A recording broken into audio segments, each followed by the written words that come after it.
A mother alone on the streets.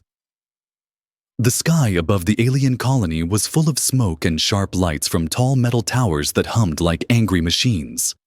Jera walked slowly with her baby tied to her back using an old torn cloth.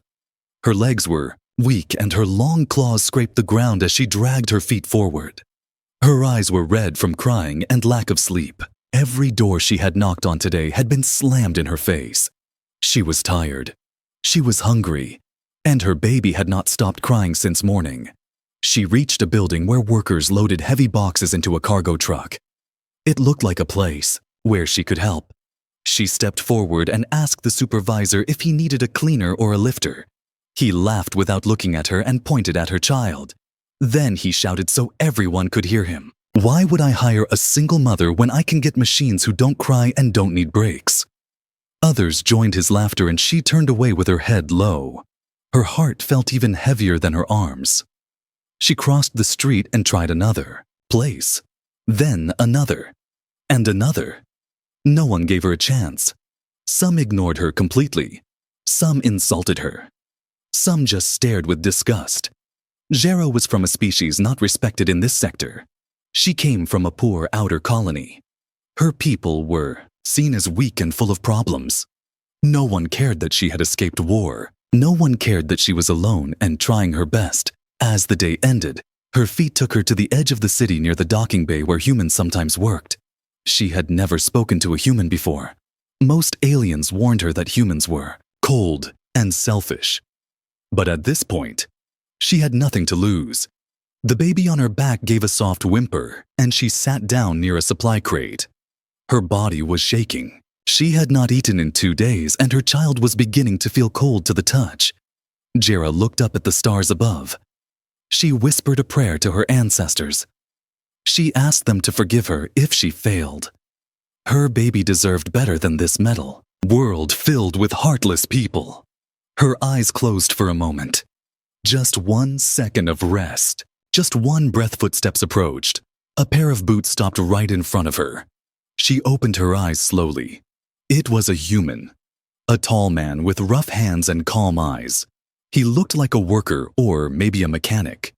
He held a metal box in one hand and a drink can in the other.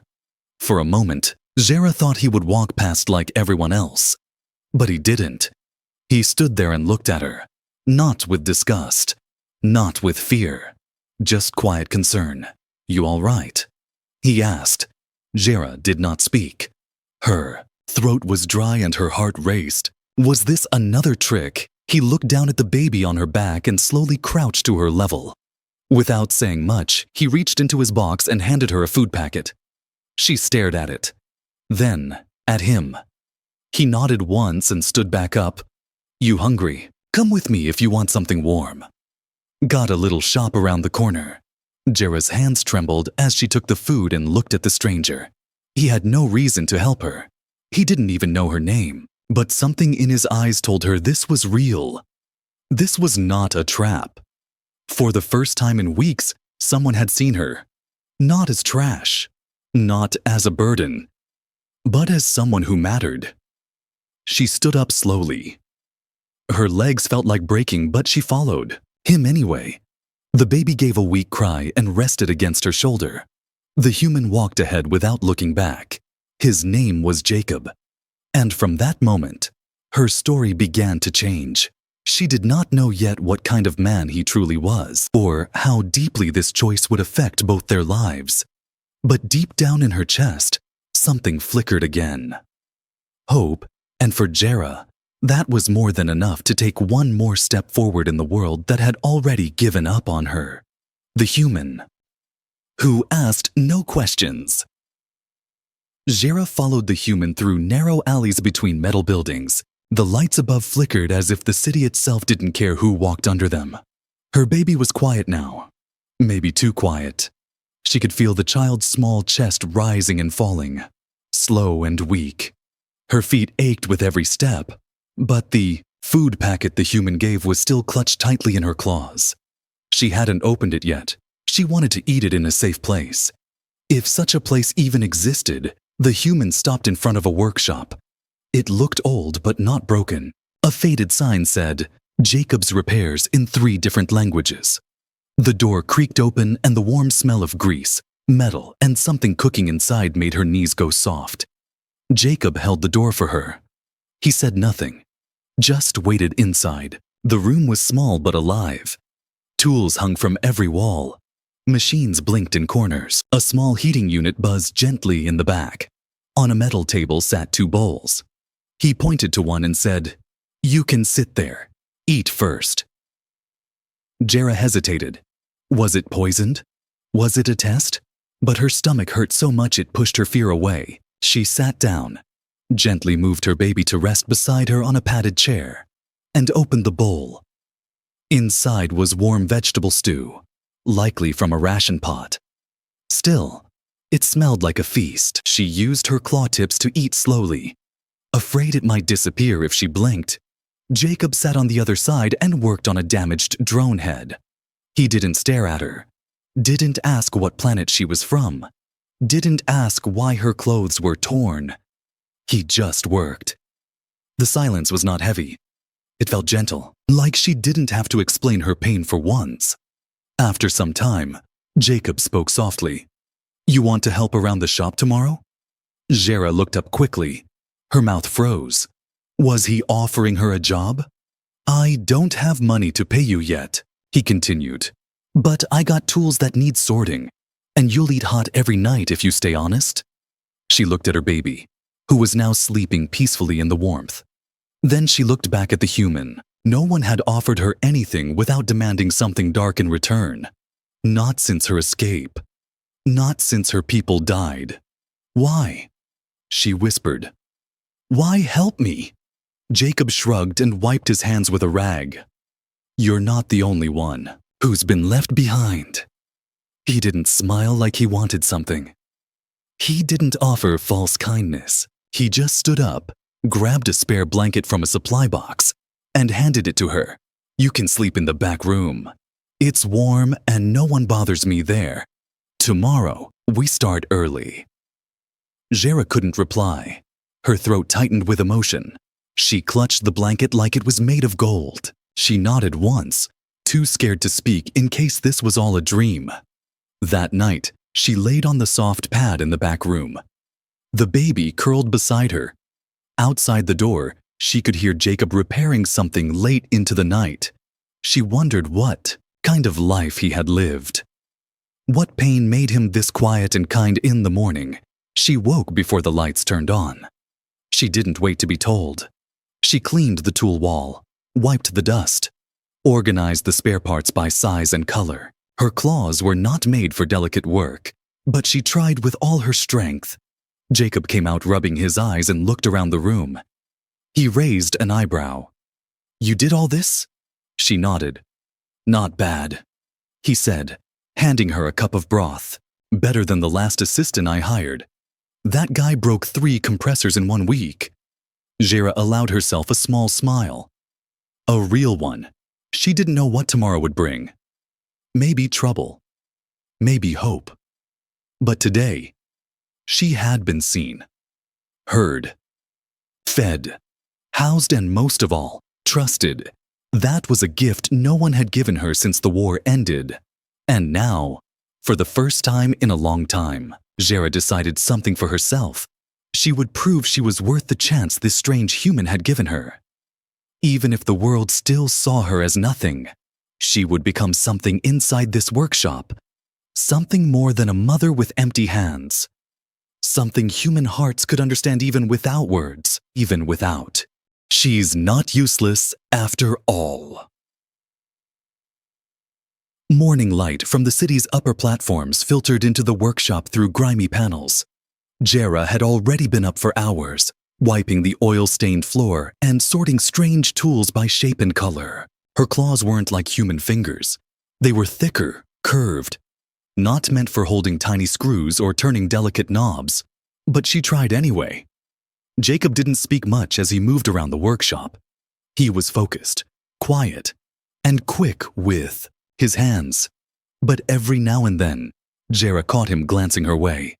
Not judging, just watching, as if trying to understand her like a puzzle no one ever solved before.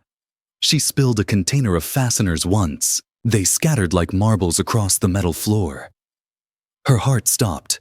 She rushed to pick them up, panicking. But Jacob only walked over, crouched down beside her, and helped pick them up one by one. "You don't have to panic every time something goes wrong," he said. "Mistakes happen." She stared at him.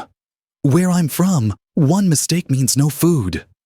He nodded but didn't reply, just handed her a handful of fasteners and stood up again. That was how he was. No deep speeches, just action. The shop grew busier in the next few days. Alien customers brought in damaged drones, broken shuttle doors, and fried circuit boards. Some of them stared at Jera when she walked past with tools or carried parts. Some whispered. But no one said anything loud until one customer shouted, "Hey, is she even legal? That worker of yours, she's not from this sector." Jacob didn't flinch. He looked the customer in the eye and said, "She works hard, learns fast, and keeps this place running. If that's a problem, you can take your broken stabilizer somewhere else." The alien huffed and left in silence. Jera stood frozen in the back, her hands shaking. No one had defended her like that before. Ever. Even her own people used to say she was slow, a burden, a mother with nothing to offer. But here she was, being protected by a human who barely knew her. That night, she stayed up after Jacob had gone to his room. The baby was asleep in a corner cradle. Jera sat at the bench and stared at a disassembled control panel. Wires ran through it like blood vessels. Lights blinked faintly. She remembered her brother's old trader ship. He used to let her watch him repair circuits when they were children. She never thought she could do it herself. But now, she slowly reached for a tool. Her claw trembled. She took a deep breath and began testing the wires one by one. An hour passed. Then 2. And then suddenly the panel lights lit up fully. All systems green. The next morning, Jacob walked in, rubbing his eyes, and stopped dead in his tracks. "You did that?" he asked, pointing to the working panel. Jera nodded, unsure if she had done something wrong. He chuckled. "I was going to charge 30 credits to fix that. You just did it better than I would have." Jera looked down at her claws, still holding the testing device. "I used to watch my brother fix panels like this. I didn't think I remembered." "Well," Jacob said, picking up the device from her hand. "Now you know. You remember plenty." From that day, Jacob began giving her real tasks. Not just cleaning, not just sorting. He showed her how to test battery cells, how to reseal coolant lines, how to handle damaged AI cores, and she learned fast. Faster than even she believed possible. She stopped worrying about being replaced. She stopped hiding behind silence. Sometimes she even joked with Jacob, and he would smile without saying much. The workshop began changing, not just the tools or the machines, but the feeling inside it. The warmth grew stronger, not from the heater, but from something shared between two broken lives slowly rebuilding each other. One day, as the two of them worked together to fix a damaged drone arm, Jera noticed something. Jacob's left hand had burned scars, old ones. He didn't ask, but now she knew he too had survived something painful. She understood him more now, and maybe, just maybe, he was beginning to understand her too. The baby's cry. Echoes in the workshop. The workshop had become a strange kind of home. It smelled of burnt wires and engine grease. But for Jera, it smelled like safety. Like a place where she could breathe. Where her baby could sleep without waking from nightmares. Where no one looked at her like trash each morning started with a soft beep from the shop's timer and the hiss of steam as Jacob made his usual broth. Jera would already be awake, sweeping the floor or untangling cables from under the benches. Her baby lay in a basket made from foam packaging, surrounded by a warm blanket Jacob had found in storage. Things were getting better. Not easy, but better until one night, everything went wrong. It was late. A client had left behind a damaged propulsion unit. Jacob wanted to go over it carefully. It was expensive, and the job paid well. Zara stayed to help, refusing to rest even when her hands ached. She watched as Jacob worked with quiet focus, his eyes flickering between screens and wires. The baby suddenly gave a sharp cry. Zara rushed to the back room and found the child burning with fever. She picked him up, panic surging through her. His skin was too warm, his breathing too fast. She wrapped him tight and hurried to Jacob. He turned at the sound of her steps. She didn't have to say anything. One look at her face was enough. "He's sick," she whispered. "I don't know what to do. I don't have medicine. The clinics here won't take us. I tried before. They say, we don't matter." Jacob set his tools down and looked at her baby, then back at her. Without a word, he walked to the drawer where he kept his emergency credits. He didn't have many left, just enough for rent and supplies for the month. He took the whole pouch and dropped it in her hands. "Take it. Go to Dr. Mora's place 3 blocks north. She's alien-friendly. Tell her Jacob sent you." Zara's eyes widened. "No, I can't take your money. This is your life savings. This is your baby," he said, gently pushing the pouch toward her again. "Don't let him fade. Go. Now." Zara ran through the night streets with the baby pressed close to her chest. The air was thick with dust, and her lungs burned. But she didn't stop. Dr. Mora was small and quiet with green skin and 4 arms. She didn't ask too many questions. She took the child and worked quickly, using cold gel and a breathing patch. She injected a fever stabilizer and adjusted a monitor to track the baby's heartbeat. "He'll be okay," the doctor said. "You got here just in time." Zara collapsed to the floor, shaking. Relief washed over her like rain when she returned to the shop. Dawn was rising. Jacob hadn't slept. He was sitting on the floor, his back against the workbench. His hands were covered in black grease, but his eyes lit up when he saw her walk in with the baby in her arms. "He's okay," Zara said, voice shaking. "You saved him." Jacob nodded. He didn't smile. He just stood and offered her the blanket. Again. But outside, someone had been watching across the alley. In the shadows between 2 metal pipes, a local enforcer for the Alien Council pulled out a small holo-recorder. He had filmed everything. A human giving illegal aid. A refugee alien living in unauthorized housing. This kind of report sold well, and if delivered to the right desk, it could end Jacob's right to stay on the colony. He tapped the screen with a smirk and walked away quietly. Back in the workshop, Zara was feeding the baby with a warm drink while Jacob cleaned up the mess left behind from the night's job. He glanced at her, then at the child and asked softly, "What's his name?" Zara blinked, surprised. "No one had ever asked Yell," she said. "It means light in my old tongue." Jacob nodded again. "Fitting. He's strong, like his mother." She didn't respond, but her heart beat louder for the first time. Someone had called her strong. She didn't know that soon everything would be tested again, that someone out there had just signed their future into danger. But for now, the baby slept, and the shop, for this one quiet moment, felt like a home worth protecting. Trouble knocks. Hard. 3. Quiet days passed after the baby's fever broke. In those days, Zara worked faster, moved with more energy, smiled more often. The baby, little Yell, was stronger too. He babbled from his basket near the corner, kicking his tiny feet while the hum of tools filled the air. Jacob noticed the change. He didn't say much, but he adjusted the cradle closer to his workbench so he could keep an eye on Yell while Zara fixed wiring boards. The 3 of them moved like a small team, quiet, steady, getting stronger together. But peace doesn't last long on colonies built from profit and control.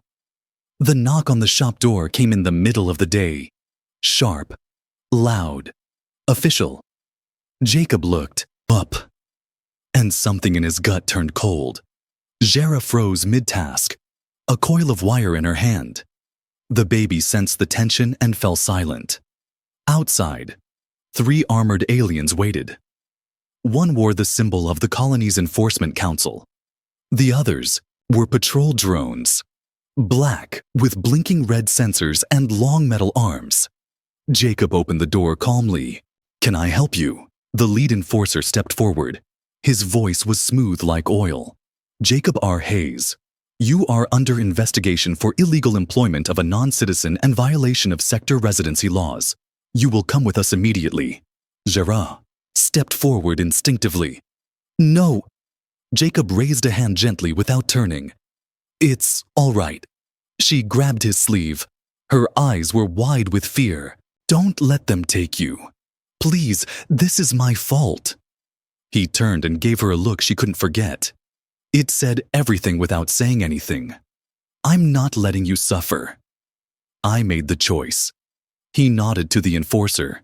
"Let me get my jacket." He turned to grab it from the rack, but before he left, he whispered something to Jera. "Don't let them shut the shop. Don't hide. This place is yours now too." And then he was gone.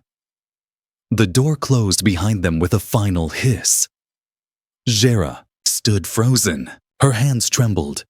Her heart pounded so loud she could hear it in her ears. Yell whimpered in the background, sensing something was wrong. She rushed to pick him up, holding him close. She had seen what happened to humans who broke rules in alien colonies. Most were deported. Some were never seen again. For the next hour, she paced the workshop. Her mind screamed for her to run, to vanish into the alleys and disappear before the enforcers came back for her too. But she remembered Jacob's words. "Don't hide." Jera looked around the shop. The walls were covered in parts they had repaired together. Her hands had touched every machine in here. Her baby had learned to smile under this roof.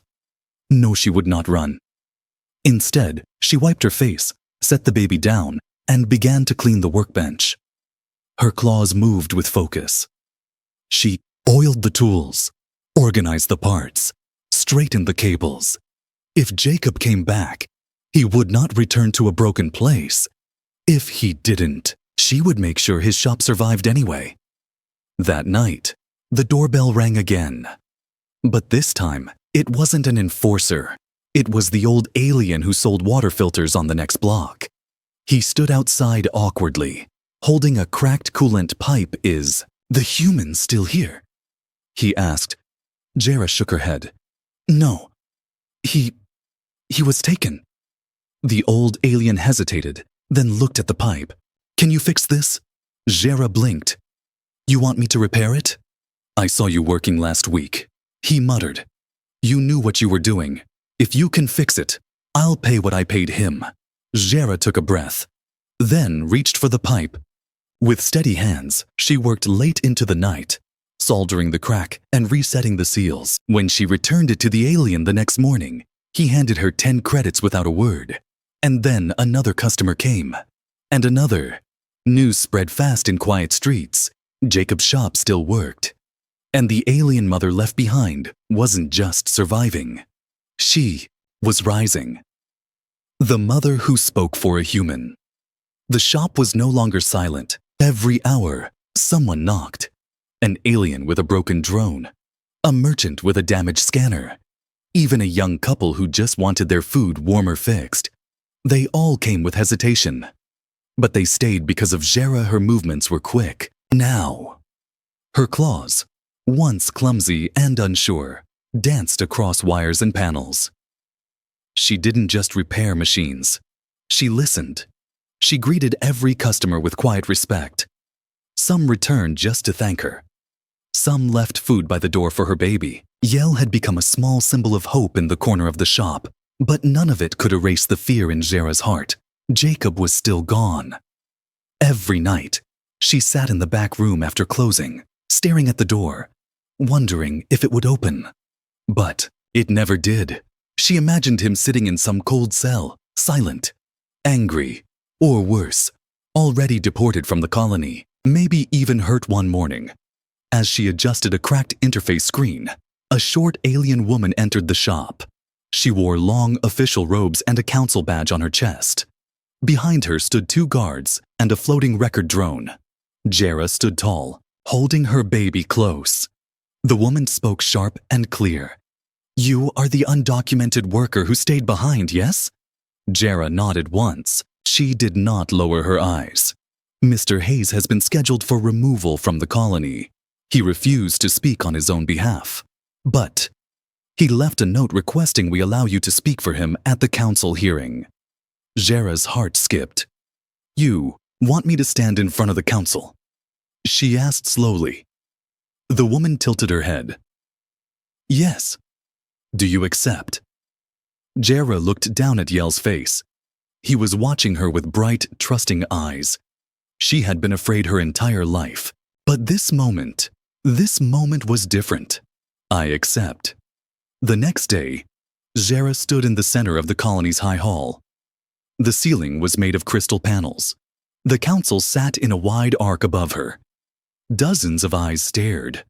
Cold, unforgiving, alien.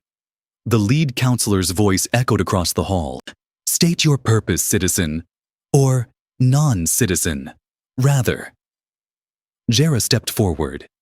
She carried no documents, wore no fancy clothing, only a small baby in a sling across her chest. "I came to speak for the human named Jacob R. Hayes," she said. Her voice shook at first, but she kept going. "He gave me food when no one would, shelter when everyone told me to vanish, a job when the world called me useless." Some counselors frowned. Others looked bored.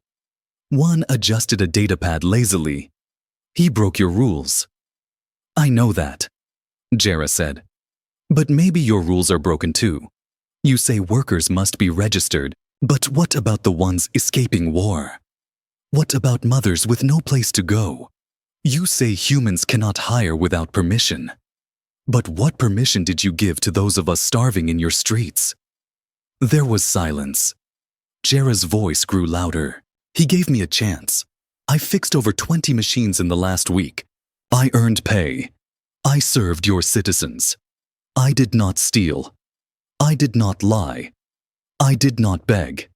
And I only got here because one man, a human, saw me as more than a refugee." She pointed to her baby gently. "He saved my child. And now I ask you to save him." One of the council members leaned forward. "Why should we believe you?" Jera didn't look away. "Because your own citizens come to me now. Check the repair logs. Check the payments. They trust me. I did this while your people looked the other way." A murmur moved through the crowd. One counselor opened a new file on their display, eyes narrowing. Another whispered something to the lead. Then a voice from the side shouted, "She fixed my son's hover chair. It hadn't worked in months." An old alien stood from the audience. "And she did it for half the price." More voices joined in. Customers, merchants, neighbors. Some had never spoken in council chambers before. But now they rose. One by one, Jera stood quietly and listened. Not one of them mentioned Jacob's paperwork. They spoke about kindness, about skill, about trust. The lead counselor held up a hand. Silence fell again. "You speak with fire, Jera of no home. And perhaps that fire has warmed others." He tapped his pad. "Jacob R. Hayes will be released and allowed to remain under temporary license. You will be granted probationary work status. 1 year. Prove your value, or lose it all." Jera's knees felt weak, but she didn't fall. She bowed her head, clutching her baby tight. "Thank you," she whispered. "You will not regret it." As she walked out of the chamber, people clapped. Not loud, but enough, and when she stepped into the sunlight, Jacob was waiting at the bottom of the stairs. A shop reborn, a family maid. Jacob stood at the bottom of the long stone stairs, hands in his pockets, looking like he had just stepped out for air. But Jera could see it in his eyes. The days of captivity had left marks no one else could see. He looked thinner, tired, like he hadn't slept right since they took him. But when he saw her and the baby tucked close to her chest, his shoulders relaxed for the first time in weeks. They didn't run into each other's arms. There were no dramatic tears. Just a quiet moment, as if everything had been broken and was slowly piecing itself back together. Jera stopped in front of him and gave a nod. "You're back," she said softly. Jacob exhaled through his nose. "Looks like you kept the place running." Jera raised one brow, more like rebuilt it. He gave a small smile, the first real one she had seen from him since before the enforcers came. They walked back to the shop together. The streets no longer stared at them with suspicion. Some nodded, some even waved. They had become known, not as criminals, but as survivors. The shop door still creaked when it opened, but the inside looked different now. The tool wall was reorganized with colored tags. A fresh coat of polish gleamed on the front counter. A small waiting area with two mismatched chairs had been added in the corner, and in the very center of it all, the baby's makeshift cradle rested beside the main workbench, soft blankets folded neatly inside. Jacob blinked slowly, taking it all in. "You even cleaned the old solder tank," he muttered. Jera shrugged. "It kept leaking. Fix the seal. And I added a gravity buffer to the drawer so it stopped slamming shut." He turned to her and gave a low whistle. "Didn't realize I was the one slowing the place down." She walked past him, set the baby down gently, then turned back with a proud look in her eyes. "We've been busy. 29 repairs in 12 days. And I got paid for every single one." Jacob stepped closer and nodded. "Good. You deserve every credit." There was silence for a moment. Then Jera asked quietly, "What happens now?" He didn't answer right away. Instead, he walked to the bench, picked up a broken datapad, and placed it in front of her. "What happens now is we keep going. Together. If you'll stay." Jera folded her arms, watching him carefully. "You still want me here?" Jacob glanced at her. "Serious now. You stood in front of the council and fought for me. You kept this place alive. You fixed more things in 2 weeks than I did in a month. Of course I want you here." Her heart thumped. No one had ever said they wanted her before. Not her people. Not the colony. Not even her past. She looked at her child, now peacefully asleep, then back at Jacob. "I'll stay," she said. "But we changed the name." Jacob chuckled. "Change it to what?" She walked to the door and wiped the grime off the old rusted sign. Then she picked up a tool and began to scratch something new beneath Jacob's repairs. When she stepped back, the name was different. Zenj Repairs. Open to all. Jacob stared at it, then nodded slowly. "Open to all." He repeated, "Yeah, I like that." From that day forward, the shop became something more than a workplace.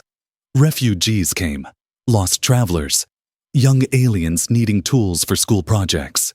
Even former guards came quietly, asking for help fixing their home heaters. No one was turned away. Everyone paid what they could. And Jera was no longer just the worker behind the counter. She was the one people asked for. The one they trusted. The one they knew wouldn't give up on them. Because she had once been the one no one believed in. As for Jacob, he changed too. He talked more, smiled more. He taught Jera new repairs, but more often, he just let her lead. Sometimes they worked in silence. Other times, they argued over which tools worked best. And at night, after the doors closed, they would sit at the back bench with tea, watching Yell snore softly beside his rebuilt cradle. One evening, Jera looked over at Jacob and said, "You know I never thanked you properly for saving us." Jacob didn't look up. He just replied, "You already did." every single day you stayed. Their hands brushed as they reached for the same tool, and neither of them pulled away in that quiet workshop. Filled with light, warmth, and the hum of machines, a strange and beautiful family had formed, not by blood but by choice. And in the middle of a cold and careless galaxy, that was more powerful than any rule, any law, or any council decree. They were home together forever. The end